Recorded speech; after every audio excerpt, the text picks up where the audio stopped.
Qual é o jogo mais famoso de todos os tempos? Eu facilmente colocaria Tetris. É um jogo extremamente simples que muito provavelmente você já jogou pelo menos uma vez na vida. Seja suas variações cheias de luz, brilho e efeitinhos, ou seja as variações meio racistas. Tetris é um jogo quase universal, e o vídeo de hoje não é para falar especificamente sobre o jogo Tetris, é para falar sobre sua história. Existem outras formas de entender a história de Tetris. Por exemplo, com Tetris The Games People Play, lançado em 2016, escrito e ilustrado por um cara chamado Box Brown.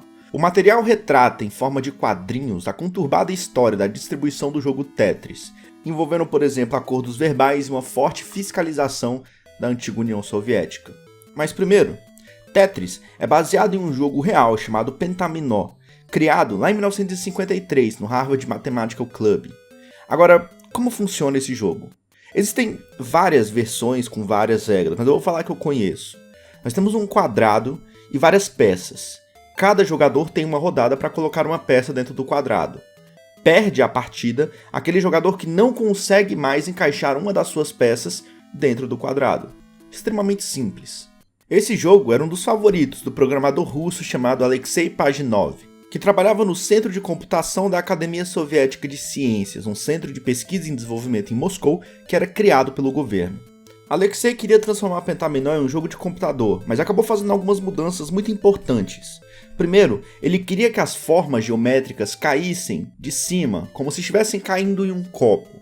Ele também acabou remodelando algumas peças e ele queria que o jogador pudesse guiá-las pelo jogo à vontade. Além disso, para não tornar o jogo muito repetitivo e enjoativo, foi sugerido a ele que quando uma linha de blocos se completasse, ela sumisse. Quando o Tetris foi criado, ele foi enviado para muitos centros de pesquisa, para amigos próximos de Alexei e para seus colegas de trabalho. O objetivo era simples, que eles testassem o jogo. Uma das pessoas que acabou recebendo e repassando uma cópia do projeto foi Vladimir Pokyuko, um psicólogo que trabalhava em um instituto médico em Moscou. Quando o jogo foi colocado dentro de seu trabalho, as pessoas simplesmente estavam parando de trabalhar para ficar jogando Tetris. Então, Vladimir baniu o jogo tentando restaurar a produtividade do grupo. O vício em Tetris afetou uma gama enorme de pessoas. Reviews ocidentais na época se perguntavam se o jogo russo era mais uma das táticas da União Soviética para vencer sua disputa com os Estados Unidos, lançando um produto tão viciante que diminuiria a produtividade do americano médio. Então agora que você já sabe que Tetris conseguiu furar a cortina de ferro na sua época, você pode estar se perguntando não só como ele conseguiu isso, mas se ele conseguiu fazer isso de uma maneira simples. Eu já adianto que não. Quando o Tetris foi criado, sua fórmula era tão viciante que sua distribuição começou a acontecer de forma extremamente veloz. O próprio Alexei disse que Tetris, em 2 semanas, estava em todos os computadores de Moscou. Ao longo da história, algumas pessoas começaram a relatar que ao prestar muita atenção em Tetris, seus pensamentos e sonhos acabavam se moldando para visualizar partes do mundo como o jogo. O relato de um homem que estava com a condição a coloca como, abre aspas, percorrendo os corredores do supermercado, tentando decidir qual cereal comprar, notei como um grupo de caixas de cereais se encaixaria perfeitamente no buraco da fileira abaixo dele. Dando voltas na pista de corrida para me exercitar, absolutamente entediado, me peguei encarando o muro de tijolos e calculando em qual direção teria que girar os tijolos ligeiramente mais escuros para que eles se encaixassem na fileira irregular de tijolos escuros alguns centímetros abaixo no muro. Dando uma saída para respirar ar fresco depois de passar horas no escritório, esfreguei meus olhos exaustos e lacrimosos, olhei para a silhueta de edifícios da Filadélfia e me perguntei: se eu girar o prédio Victory Building para esse lado, será que ele se encaixaria na lacuna entre os dois arranha-céus Liberty 1 e 2? Fecha aspas. Não, Tetris não estava deixando as pessoas loucas. É uma condição normal quando o cérebro fica muito tempo exposto a padrões. Mas é importante notar como esse jogo inocente, baseado em um jogo real, estava simplesmente viciando algumas pessoas. Toda essa atenção com certeza atraiu alguns homens que queriam transportar esse jogo para o resto do mundo. Mas para isso, eles teriam que trabalhar com a União Soviética. Tetris até 1986 era um jogo bastante popular dentro dos centros de computação do leste europeu, mas a partir desse ano, tudo mudou, e o ponto de partida foi a Hungria. A Hungria era conhecida por ser um dos maiores centros de desenvolvimento eletrônico dentro da União Soviética. O governo incentivava as crianças a participarem dessa área, ofertando matérias de informática desde o ensino fundamental. A Hungria também era um país um pouco mais liberal do que seus irmãos comunistas, por isso era o lugar ideal para a comercialização de itens do lado soviético do mundo para o resto do mundo. Um dos itens mais famosos que passou pela mão dos húngaros é esse objeto que você provavelmente já usou, o cubo de Rubik, criado pelo húngaro Erno Rubik. Um dos elementos que facilitava que a Hungria fosse um desses centros de comercialização era a sua proximidade com cidades como Viena, que não fazia parte da União Soviética. Foi desenvolvido uma espécie de hábito húngaro de contrabandear mercadorias do Ocidente, o que não era oficialmente tolerado pelo governo do país, mas também não era tão bem fiscalizado. Esse hábito passou a incluir software de computador e até hardware. Um bom número de húngaros conseguiu garantir para si o Commodore 64, um dos melhores PCs de games da época. Um homem chamado Robert Stein se inspirou no sucesso do cubo mágico e buscava na Hungria um novo talento para comercializar seu projeto. Ele também acabou criando uma empresa chamada Andromeda Software, mas sua empresa não ia tão bem porque focava muito mais em quantidade do que qualidade. Certo dia, ao visitar o Instituto de Ciências da Computação de Budapeste, ele estava procurando obras interessantes que poderiam salvar sua empresa. Por acaso, ele viu um jovem jogando um game em que blocos caíam.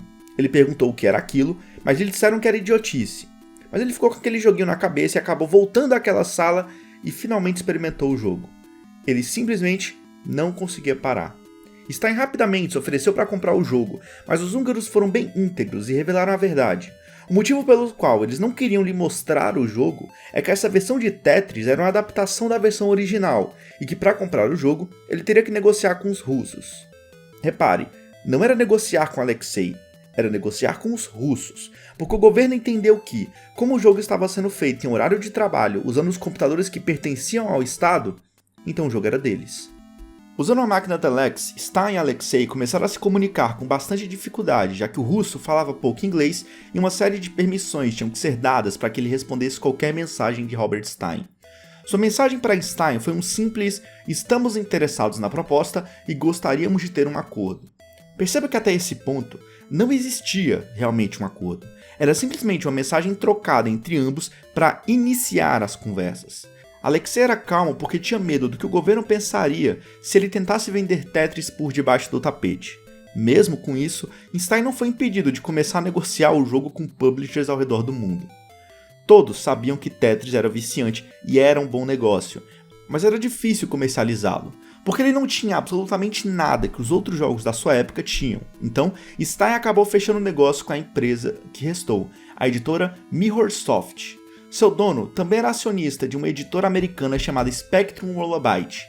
Então a Mirrorsoft faria a distribuição na Europa e a Spectrum ficaria com a distribuição na América do Norte. A solução adotada por eles para o marketing do jogo era trabalhar com toda a estranheza e ignorância do povo sobre como funciona a União Soviética. Então Tetris, mesmo sendo um jogo sem personagens, sem um enredo ou qualquer coisa presente na maioria dos jogos da sua época, ainda era estilizado como um jogo russo. A fonte de seu nome, os cenários de fundo e a música remetiam todos à União Soviética. Por um lado, enquanto o jogo estava muito próximo de seu lançamento, Stein ainda não conseguia fechar acordo com os russos. Um dia, ele comprou uma passagem para Moscou para poder conversar com Alexei pessoalmente, já que ele estava insatisfeito com as conversas mal traduzidas por Telex. Mas lá, as negociações não avançaram e os russos do governo que mediavam tudo estavam ficando com o pé atrás em relação ao homem. Stein saiu de lá disposto a jogar tudo pro alto e lançar o jogo mesmo assim. Ele imaginava que os russos não poderiam fazer absolutamente nada de tão longe. E então, o jogo foi lançado. Não dá pra dizer que Tetris foi um sucesso, isso seria reduzir muito o seu impacto. Ele simplesmente virou uma febre. Era jogado por gente que nunca jogou videogame na vida. Ganhava diversos prêmios em revistas como melhor programa de ação e estratégia, melhor programa de entretenimento, melhor programa de consumidor, melhor conquista de jogo original. E além disso, o jogo nos primeiros anos vendia mais a cada ano, ao invés do normal que, obviamente, ia vender menos. A versão da Mirrorsoft vendeu 100 mil cópias no primeiro ano, e no segundo ano, 150 mil. Aqui entra um homem chamado Hank Rogers. Nascido nos Estados Unidos, ele se apaixonou pelo Japão e sua cultura quando conheceu uma mulher japonesa. Rogers é o criador de um RPG chamado The Black Onyx, que fez bastante sucesso no Japão, sendo um dos primeiros jogos de seu gênero específico, que agora eu esqueci o nome, a ter relevância lá. O que levou Rogers a pensar em explorar as lacunas deixadas entre o mercado fechado do Japão e o mercado do Ocidente. Querendo levar algum produto novo para o Japão, Rogers foi até o Consumer Electronics Show em Las Vegas, isso em 88. Lá, ele viu um jogo estranho chamado Tetris, que seria lançado na Europa e América do Norte. Ele pensou que o jogo era simples demais, mas, sei lá, pensou que não custava nada testar o jogo. e mais uma vez, Tetris fisgava uma pessoa. Rogers sabia que por ser extremamente simples, ele conseguiria portar o jogo facilmente para o Japão. Rogers convidou Gilman Louie e Phil Adam, os encarregados da Spectrum Holobyte, para fazer uma visita ao Japão, e lá ele conseguiu um acordo para licenciar Tetris para o Nintendo Famicom. Aqui começa o problema. Eu sei que talvez você esteja pensando que o fato do Stein nunca ter feito um acordo com Alexei e nem com os russos, em algum ponto causaria um estrago gigantesco, e eu já adianto, causou, mas não agora. Antes disso, temos um outro problema. O acordo de Stein não previa o quanto as empresas poderiam sublicenciar o jogo para as outras, então a Mirrorsoft acabou licenciando o jogo para uma subsidiária da Atari chamada Tengen. Mas a gente tem que ser um pouco mais específico que isso. A Atari passou por uma grande crise que obrigou que a empresa fosse dividida e vendida separadamente. O problema é que as duas partes adotaram nomes bem similares, a Atari Corporation, que ficou para um homem chamado Jack Tramiel, e a Atari Games, que ficou com 60% das suas ações para a Warner e 40% para a Namco. A Atari Games estava no mercado de fliperamas e a Atari Corporation estava no mercado de consoles. As regras do acordo não permitiam que uma entrasse no ramo da outra.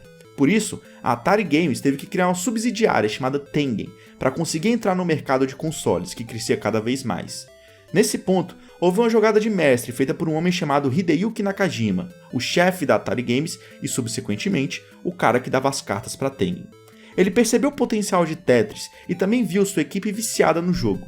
Então ele elaborou não uma compra, mas uma troca de direitos de Tetris com um executivo da Mirrorsoft chamado Jin, esse nome aqui eu vou pronunciar errado, Jin Makikonoshi. A Tengen, ou Atari Games, ficaria com os direitos de Tetris para console, enquanto a Mirrorsoft ficaria com os direitos para computador de um jogo chamado Blasteroids. A parte genial entra aqui. Era muito evidente que ficar com os direitos de Tetris era mais vantajoso, mas o Jin não havia visto realmente como o jogo funcionava, por isso, ele não sabia que era altamente viciante, o que o levou a concordar com o acordo.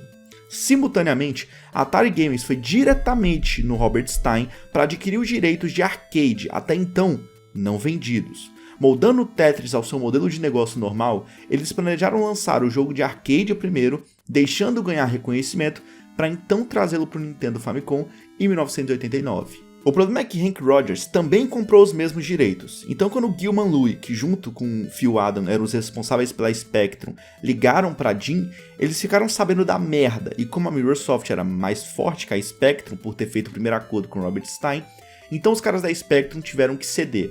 A solução encontrada foi que a Spectrum Holobyte foi autorizada a vender para Hank Rogers os direitos de Tetris para computadores japoneses, mas os direitos da Nintendo, aqueles que Roger realmente cobiçava, iriam para a Atari Games. Hank não se deixaria vencer tão fácil, então ele conseguiu fechar um acordo com a Tengen ou Atari Games, lembre-se, chame como preferir.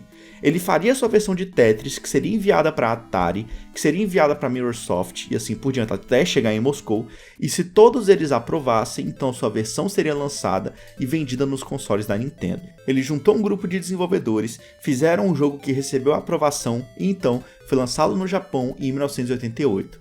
Foram 130 mil cópias vendidas em um mês e 2 milhões de cópias ao todo. A partir desse dia, Hank Rogers era finalmente um homem rico. Mas você se lembra bem, a relação entre os russos e Stein era, na melhor das hipóteses, mal interpretada, e a bomba explodiria logo mais. Após o sucesso das versões japonesas, Stein recebeu um telex alegando que a partir de agora, a estatal russa chamada Elorg passaria a controlar as negociações. A Elorg tinha como função supervisionar a importação e exportação de tecnologia soviética, e o homem encarregado de tudo isso era Alexander Alexenko. A Elorg servia como uma das formas que a União Soviética encontrou de facilitar o comércio entre ela e seus antigos inimigos do Ocidente.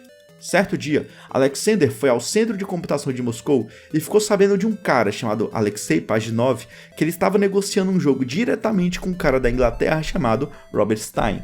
Alexander era muita coisa, entre elas um homem muito burocrático em seu trabalho. Ele passou a considerar essa negociação não autorizada como uma traição.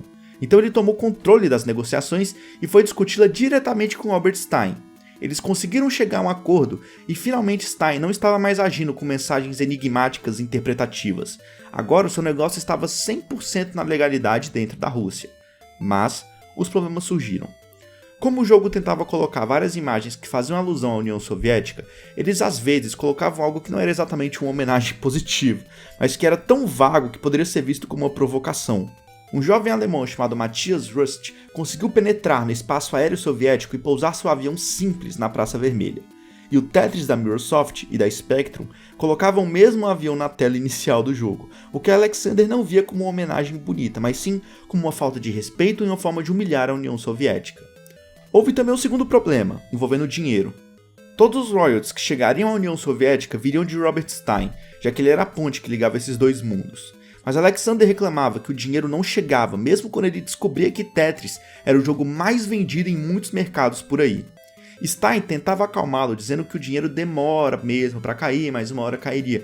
E ninguém sabia ao certo se ele estava realmente atrasando os russos ou se ele realmente não tinha o dinheiro porque a Spectrum e a Mirrorsoft não estavam repassando direito.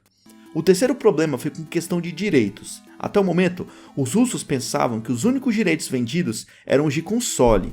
Mas se você se lembra, a Atari Games procurou diretamente Robert Stein para negociar os direitos do jogo em fliperamas. E ele vendeu. Ele tinha medo da reação dos russos e tentou fechar um acordo rapidamente, mas Alexander disse que nada seria feito se ele não recebesse o dinheiro.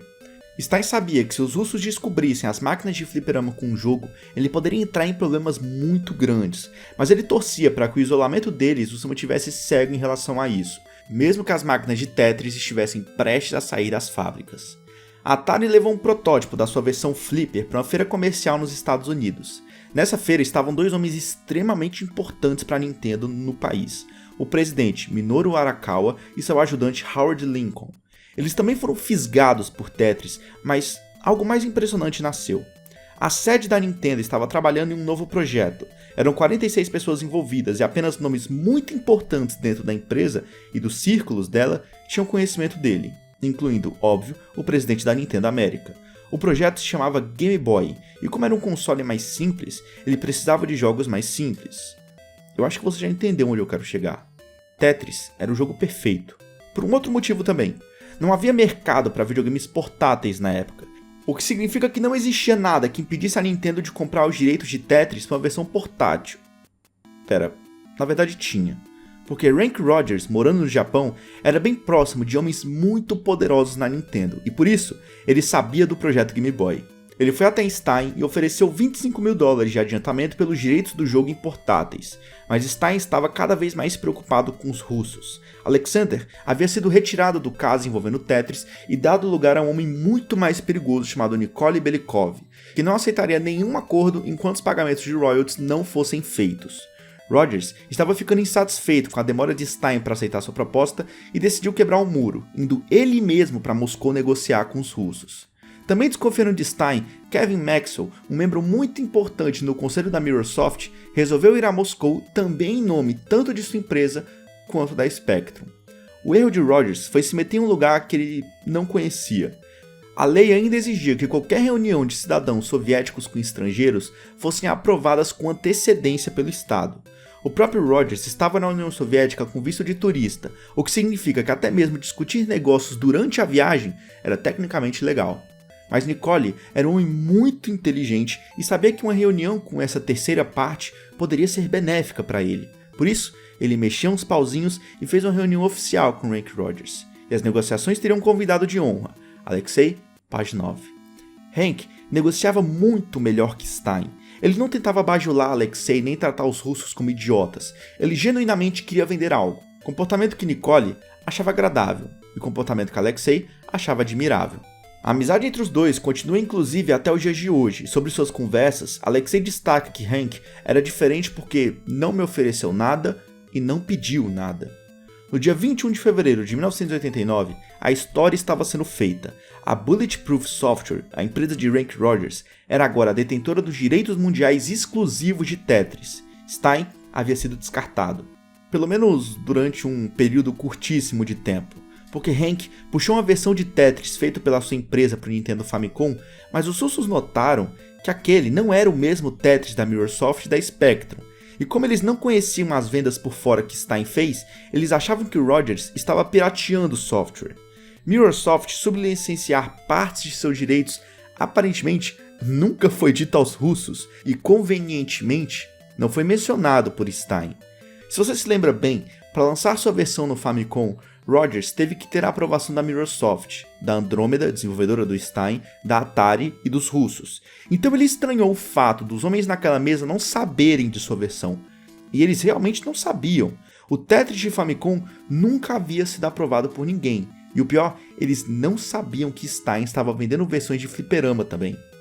O contrato entre Stein e os russos concedia a Stein os direitos para o IBM PC e outros sistemas de computador.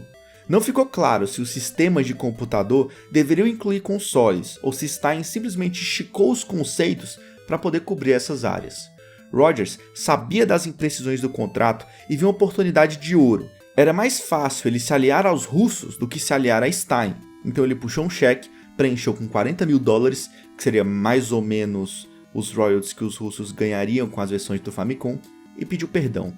Belikov gostou de Rogers e então fez a jogada mais genial dessa história.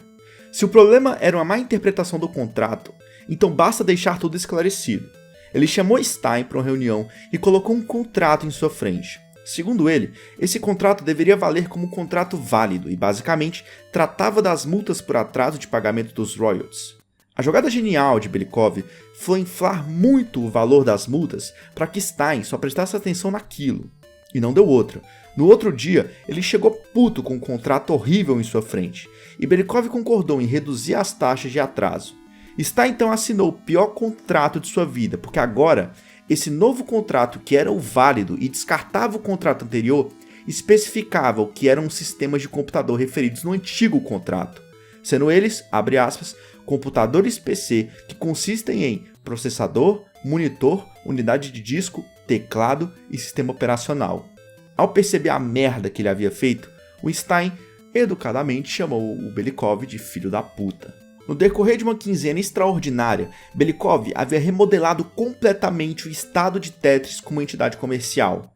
Ele finalmente conseguiu convencer Stein a pagar a Airlog os royalties devidos, com penalidades, óbvio. Ele licenciou os direitos de fliperama para Stein por um adiantamento muito lucrativo. Ele enganou Stein e Maxwell para que reconhecessem que seus direitos não cobriam as versões de console. E ele estava aguardando novas propostas de Rogers e Maxwell por esses direitos, que deveriam estar em sua mesa dentro de algumas semanas. Ele também licenciou os direitos portáteis para Rogers em termos muito bons e até foi pago pelo Rogers pelas vendas da versão japonesa do Famicom. Quando retornou ao escritório de Belikov, Rogers tinha uma oferta tentadora da Nintendo: $5 milhões de pagamento de royalties, e se os royalties não chegassem a esse valor, a Nintendo pagaria do próprio bolso. Se você prestar atenção aos números de dinheiro citados no vídeo, percebeu que rodava pelos $50 mil, $100 mil. Por isso, a oferta da Nintendo era simplesmente avassaladora, porque eles realmente queriam os direitos de Tetris para o mercado portátil. Os direitos de Tetris, então, entraram em uma das maiores guerras que o videogame já presenciou, entre dois gigantes da época, Atari versus Nintendo. A briga entre as duas empresas é antiga, isso porque a Atari Games, ou Tengen, assinou um contrato para se tornar um fabricante autorizado de jogos para o NES em janeiro de 88. A Tengen estava limitada, com a maioria desses licenciados, a 5 jogos por ano, que seriam fabricados pela Nintendo na época e em quantidades que a Nintendo escolhia. Quando a Atari entregou seus primeiros jogos para a Nintendo em junho de 88, a empresa encomendou a fabricação de muito menos do que a Atari havia solicitado. Eles atribuíram a necessidade da redução ao excesso de otimismo por parte da Atari e parcialmente a uma escassez mundial de microchips que eles alegaram estar forçando-os a reduzir toda a produção de cartuchos. A Atari alegou que poderia ter vendido 10 vezes mais cartuchos de jogos do que a Nintendo produziu e suspeitou abertamente de malícia premeditada em todo o processo de distribuição da Nintendo. A Atari decidiu que, para prosperar novamente no mercado de consoles, eles deveriam quebrar o domínio da Nintendo na fabricação de cartuchos. A chave para vencer a empresa japonesa era quebrar o sistema de bloqueio do NES. A capacidade da Nintendo de controlar seu mercado dependia dessa combinação patenteada e protegida por direitos autorais de códigos e circuitos, que impedia que cartuchos não autorizados funcionassem no console.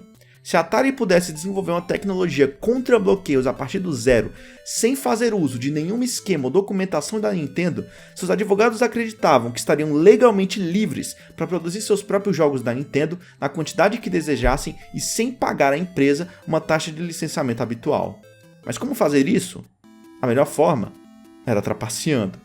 O código que operava o sistema de bloqueio havia sido registrado pela Nintendo no Escritório de Direitos Autorais dos Estados Unidos, um ato que exigia que a Nintendo enviasse ao escritório uma cópia do código.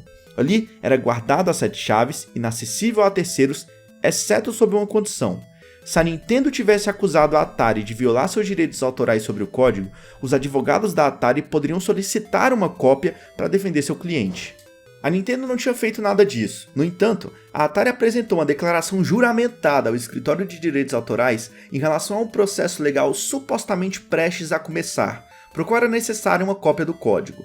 Sem tomar o devido cuidado para verificar as reivindicações da Atari, o Escritório de Direitos Autorais concordou, fornecendo uma cópia do código para ser usado em um caso legal que não existia. Não por coincidência, os esforços contínuos da Atari para fazer a engenharia reversa do sistema de bloqueio da Nintendo finalmente deu frutos. Em 12 de dezembro de 88, a Atari Games entrou com uma ação contra a Nintendo, acusando-a de práticas comerciais monopolísticas. Através do uso de um sistema de bloqueio tecnologicamente sofisticado, a Nintendo, nos últimos anos, impediu todos os possíveis concorrentes, incluindo a Atari, de competir com ela na fabricação de cartuchos de videogames compatíveis com as máquinas de videogame domésticos da Nintendo. O único propósito do sistema de bloqueio é bloquear a concorrência.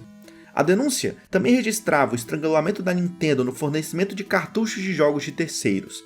Abre aspas novamente, o impacto da conduta da Nintendo foi bloquear qualquer concorrência no mercado de fabricação de cartuchos de videogames compatíveis com as suas máquinas. A Atari pediu 100 milhões em danos. No mesmo dia em que entrou com o processo, a Atari anunciou que começaria a fabricar e vender seus próprios jogos da Nintendo, sem envolver a empresa ou pagar nada a eles. A Nintendo levou para as ideias e Howard Lincoln, um homem que trabalhava diretamente para o presidente da Nintendo América, disse que a Atari estava entrando em guerra contra um tigre, que a esfolaria pedaço por pedaço.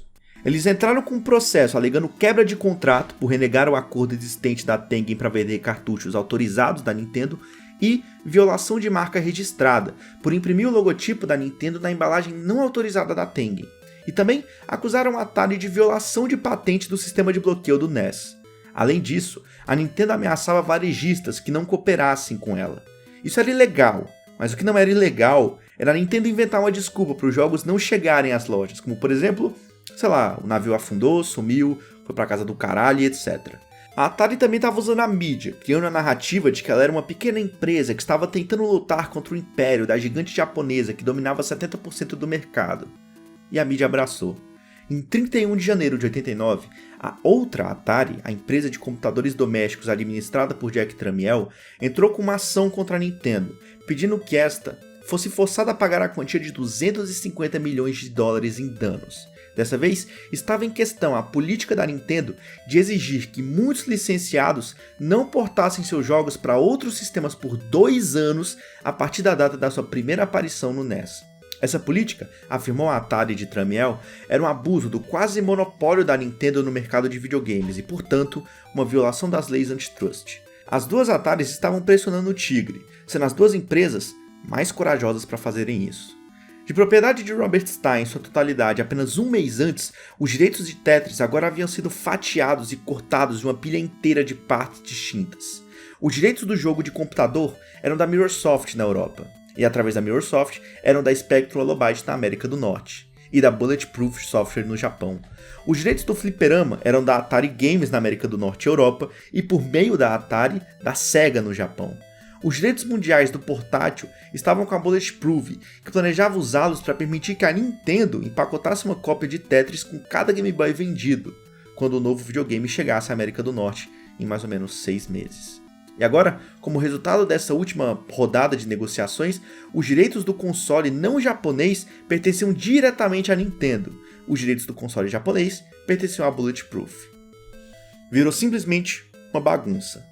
Tetris entrou no centro da briga entre Atari e Nintendo, porque agora, com suas respectivas versões lançadas, cada uma das empresas estava tentando provar que a sua versão era a versão original, a melhor versão. E assim, não sem um sopro de anticlímax, as questões finais sobre quem era o legítimo dono de Tetris finalmente foram resolvidas. Elorg, Bulletproof e Nintendo foram os vencedores. Atari, Andromeda Software e a Mirrorsoft foram os perdedores. Em algum lugar nesse meio estava a Spectrum, que havia conseguido, tanto devido às circunstâncias quanto à sua escolha consciente, ficar de fora desse conflito como uma parte neutra, e foi recompensada por poder continuar desfrutando das fortes vendas do pessoal lá dos Estados Unidos, da versão obviamente de computador que era a que eles tinham. Quando o seu mais novo videogame foi lançado, cada um dos milhões e milhões de Game Boys vendidos na América do Norte e na Europa incluía uma cópia de Tetris. Foi, portanto, o Game Boy que espalhou o Tetris absolutamente por toda parte, tornando-o popular em uma escala que nenhum videogame jamais conseguiu antes e nunca conseguiu desde então. A ironia nessa porra é espetacular. Enquanto a atenção de todo mundo estava voltada para o grande confronto legal entre a Nintendo e a Atari, que as Ataris perderam inclusive, o Tetris em sua versão portátil, cujo direito nunca havia sido seriamente contestado por ninguém além de Rank Rogers, se provava como a versão mais lucrativa e menos problemática. Alexei Pajitnov, o homem mais importante em tudo isso, o homem que criou o Tetris, não ganhou nada com seu jogo até mais ou menos 95, quando ele e Hank compraram metade dos direitos do jogo enquanto Erlog comprou o resto. O jogo protagonizou uma das maiores disputas que o mundo dos videogames já viu, e ele continuava em seu modesto apartamento de Moscou. Eu acho que por hoje é isso. Espero que você tenha gostado e tchau.